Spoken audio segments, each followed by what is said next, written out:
আর বন্ধুরা কেমন আছেন সবাই? আশা করি সবাই ভালো আছেন। আমার একটা নতুন ভিডিও সবাইকে স্বাগত। এটা হচ্ছে আমার পিসিমণির মেয়ে। ওর মা আইব্রু করেছে বলে আমার কাছে, ওই জন্য ওকেও আইব্রু করতে হবে। তা ঠিক আছে, চলো মহারানী, তোমাকে আইব্রু করে দেওয়া হবে বলে প্রথমে একবার সুতোর থ্রেডিং দিয়েছি, ওর লেগেছিল, বাট আমি দিতে চাইনি, তাও একটু হালকা করে লেগে গিয়েছে। তারপর ওকে বলছি কেমন হয়েছে। আবার আপনারা সবাই ভাববেন না যে আমি ইচ্ছাকৃতভাবে করেছি, কারণ ও খুবই জেদ করছিল না করে করবে না, ওই জন্যে। তারপর ওর মুখ থেকেই শুনে নাও যে রিভিউটা কেমন হয়েছে বা আইব্রোটা কেমন হয়েছে। ওকে জিজ্ঞাসা করছি, তারপর ও রিভিউটা দিল।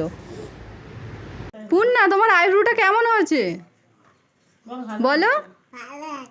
ভালো হয়েছে? ও বাবা, খুব সুন্দর হয়েছে আইব্রোটা।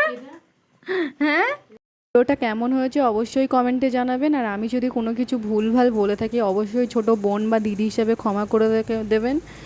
সবাই ভালো থাকবেন, সুস্থ থাকবেন। দেখা হবে অন্য কোনো। সবাইকে টাটা।